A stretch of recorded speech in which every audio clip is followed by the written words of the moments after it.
Est-ce que vous aussi vous voulez savoir les 5 questions qu'un pervers narcissique qui ne s'aime pas ne pourra pas répondre? Restez bien jusqu'à la fin, je vous dévoilerai qui ils sont vraiment et comment vous pouvez gérer ce genre de situation et ce genre de personnes qui sont beaucoup plus compliquées que ce que l'on peut penser.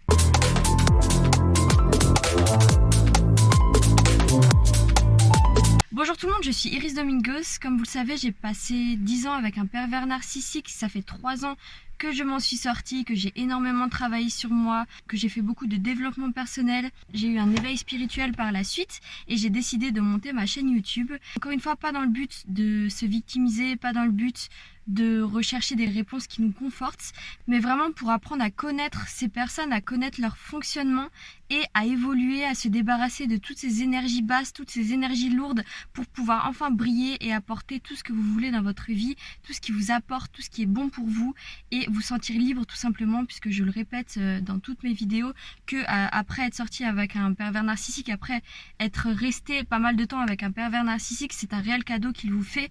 Vous allez apprendre à vivre pleinement, à attirer plein de choses à vous qui sont bonnes pour vous et à vous libérer tout simplement de ce cycle toxique qui vous empêche d'être heureux tout simplement. Donc avant de commencer, s'il vous plaît, n'oubliez pas de vous abonner, de liker, de commenter, parce que je vais bientôt monter une communauté pour qu'on puisse vraiment partager de façon quotidienne et évoluer ensemble rapidement pour augmenter nos vibrations et vivre une vie qui vaut la peine d'être vécue et pas une vie de souffrance comme on pourrait l'être avec un pervers narcissique.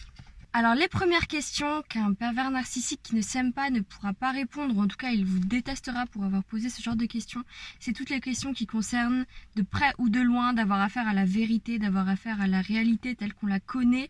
Vous savez comme moi que les pervers narcissiques sont des menteurs pathologiques, c'est vraiment une maladie pour eux. Je savais pas d'ailleurs que ça pouvait être autant une maladie que ça, mais j'ai remarqué que même sur des choses basiques de la vie de tous les jours et sur des choses qui sont également facilement vérifiables, ils peuvent nous mentir sur tout et n'importe quoi. C'est vraiment une façon pour eux de rester dans leur monde, de rester hors de la réalité. Ils sont vraiment dans leur propre monde, dans leur propre réalité.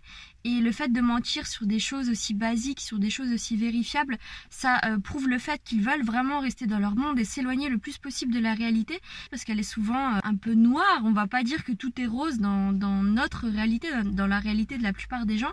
Ils veulent vraiment rester dans leur monde fait de rêves, un espèce d'avatar qu'ils ont créé dans leur monde, d'une personne parfaite, d'une personne qui a confiance en elle, d'une personne qui est puissante, chose qu'ils ne sont pas forcément dans la réalité. Donc ils vont mentir pour s'éloigner un maximum de la réalité, de la vérité, parce que la vérité est souvent beaucoup plus moche, beaucoup plus noire, et ils manquent souvent de confiance en eux, de pouvoir, d'authenticité. Et pour eux, de mentir, c'est vraiment un moyen de s'éloigner de tout ça et de vivre un peu dans leurs rêves, dans leur monde, et de les protéger en quelque sorte, une sorte d'armure qu'ils vont utiliser. Tout ce qui fait appel à la vérité, c'est pour eux une menace. Ils vont se sentir menacés dans leur personnalité, dans leur ego. Et d'ailleurs, je trouve ça super intéressant de se dire qu'ils créent vraiment un avatar, une personne d'eux vraiment idéalisée dans leur tête, qui n'existe pas dans la réalité, mais dans leur tête c'est bien réel, et je trouve ça d'ailleurs super intéressant. Je vais en faire une vidéo prochainement. Tout ça manque de cohérence, tout ça manque d'authenticité, tout ça manque de réalité, de vérité. Bien souvent, les personnes qui sont sous emprise, qui était mon cas pendant plus de 10 ans, au fil du temps on rentre un peu dans leur jeu, on rentre un peu dans leur folie, on n'arrive plus à délier le vrai du faux, et au lieu de les dévoiler de façon véritable, de façon honnête, quand il y a des incohérences dans leurs propos, dans ce qu'ils disent, on va rentrer dans leur jeu, on va rentrer dans leur folie. C'est ce qui est un petit peu dangereux, parce que ça va nous rendre un peu fous. En quelque sorte, on va commencer à rentrer dans leur jeu, et c'est là où on commence à se perdre. Donc si vous reconnaissez dans ce que je dis, n'ayez pas peur d'être brutalement honnête avec ces incohérences, avec ce qu'il dit.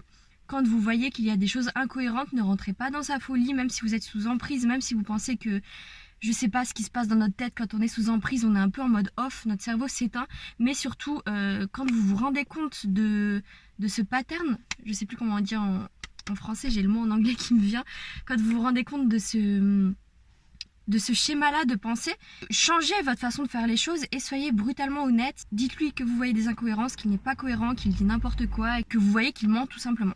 Sortez surtout de cette emprise et de ce jeu-là qui est très pervers, très nocif pour vous. Alors le deuxième sujet, la deuxième question qu'il va falloir éviter de dire à un pervers narcissique qui ne s'aime pas, c'est un sujet qui concerne de donner du mérite à quelqu'un, que ce soit quelqu'un de son entourage ou même un inconnu dans la rue. Il est très jaloux, il a très peu confiance en lui. Pour lui, c'est vraiment un manque de respect de donner de la crédibilité, de donner du crédit à quelqu'un d'autre. Il est vraiment dans une mentalité de peur de manquer qui est juste incroyable, qui est poussée à l'extrême. Il a peur de manquer d'amour, peur de manquer d'attention, mais de façon extrême. Tellement dans l'extrême qu'ils vivent vraiment dans la peur de manquer de tout. Pour eux, le fait de donner signifie se perdre au niveau de la personnalité.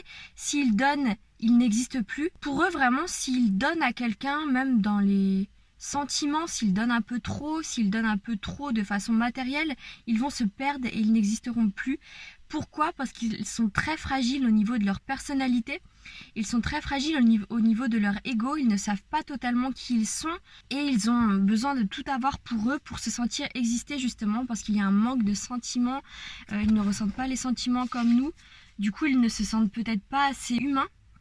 J'essaye de les comprendre, j'essaye pas totalement de les déshumaniser puisqu'il faut de tout pour faire un monde. Je sais qu'il y a beaucoup d'entre vous dans les commentaires qui ont beaucoup de rage envers les pervers narcissiques. Ça a été totalement mon cas avant que je prenne le temps de guérir durant ces 3 ans où vraiment j'ai été poussée à comprendre un petit peu ce mécanisme et comprendre pourquoi j'étais tombée sur ce genre de relation.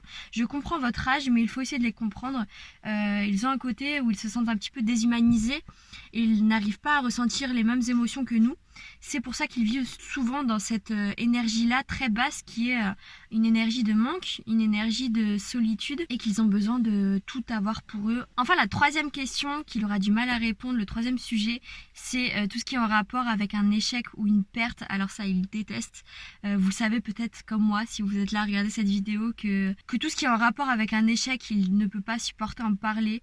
Pour lui, il est vraiment dans sa tête, il faut qu'il soit au-dessus des autres. Il se sent tellement inférieur aux autres qu'il doit être meilleur dans tout ce qu'il fait et il n'accepte tout simplement pas l'échec, il n'accepte pas la perte, ils n'acceptent pas la vérité, ils déforment la réalité, ils vivent dans leur propre monde et très souvent ils flirtent un petit peu avec la folie pour ne pas dire totalement, ça dépend vraiment du pervers narcissique avec lequel vous êtes, mais souvent on peut vraiment voir que la limite entre la folie et leur monde parallèle entre guillemets est assez fine, mais tout est bon pour les faire sortir de la réalité, tout est bon pour les faire se sentir dans leur propre monde et ça peut être un réel danger pour eux de parler de tout ça parce que ça détruit leur personnalité entière. La 4e question qu'il faut éviter de poser à un pervers narcissique qui ne s'aime pas, c'est tout ce qui a un rapport avec les sentiments de honte et la vulnérabilité. Ils ne supportent pas la vulnérabilité parce qu'ils ne ressentent pas les émotions comme nous. Pour eux, c'est une forme de faiblesse, même très forte. Pour eux, la vulnérabilité, c'est même une honte. Alors si c'est un homme pervers narcissique, je vous parle de ce que je connais puisque ça a été mon cas, il voudra totalement éteindre votre féminité qui est pour lui un grand signe de vulnérabilité et ça, il déteste. Il voudra vraiment vous endurcir et faire en sorte que vous éteigniez votre flamme en vous de vulnérabilité et d'authenticité. Et pour lui, c'est un danger. Pour lui, être vulnérable, c'est une faiblesse. Et il voudra à tout prix que vous changiez ça en vous. Et ça encore, c'est super important de s'en rendre compte pour après travailler dessus et retrouver toutes vos énergies féminines et retrouver votre pouvoir. Puisque pour moi, je le répète encore, la vulnérabilité, c'est un pouvoir qu'il faut savoir bien utiliser évidemment. Mais ça reste un énorme pouvoir pour attirer les bonnes personnes à soi, pour être honnête avec le monde. Bien sûr, il ne faut pas donner votre vulnérabilité à n'importe qui.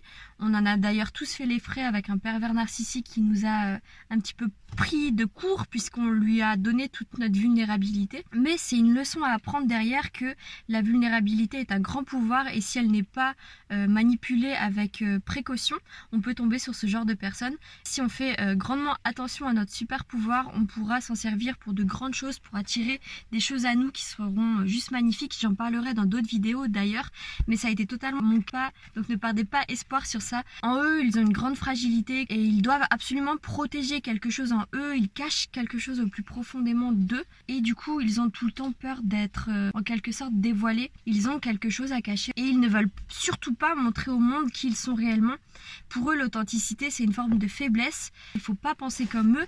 Même si vous êtes resté beaucoup de temps avec un pervers narcissique, n'oubliez pas que l'authenticité, la vulnérabilité, c'est un réel pouvoir et qu'il ne faut pas l'oublier. C'est ça qu'ils essayent d'éteindre en nous. Enfin, la 5e question qu'il faut éviter de demander à un pervers narcissique qui ne s'aime pas, c'est comment ils interagissent avec les autres, car ils ne sont vraiment pas du tout forts pour interagir avec le monde extérieur.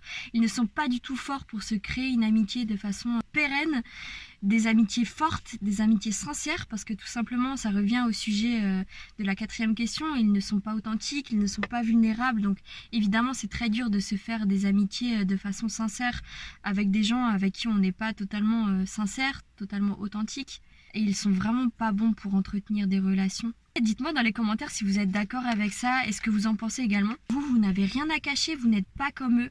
Si vous restez très longtemps avec un pervers narcissique comme ça a été mon cas pendant 10 ans, vous pouvez croire que vous aussi vous êtes pareil, vous pouvez croire que vous aussi vous avez quelque chose à cacher, que vous aussi vous n'êtes pas vulnérable, que vous aussi vous devez être superficiel, oublier votre authenticité, mais ce n'est pas le cas. La réponse se trouve justement au contraire en développant tous ces côtés-là qui vont vous servir grandement à vous développer, à développer votre lumière et ne pas rentrer dans le côté sombre, dans le côté faux, et tout simplement à éviter de devenir comme lui.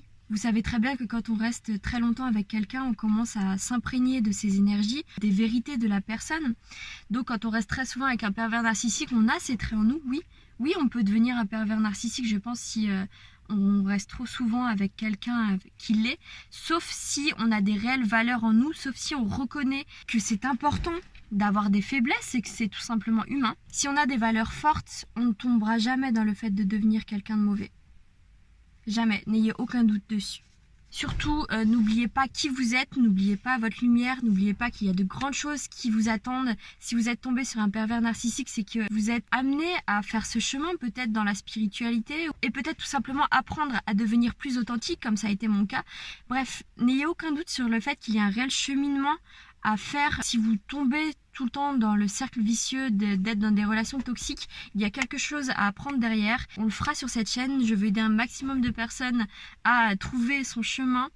Derrière la souffrance, il se cache toujours beaucoup de choses positives et une grande liberté. Encore une fois, n'ayez aucun doute dessus. Je vous fais de gros bisous et à très vite pour une prochaine vidéo.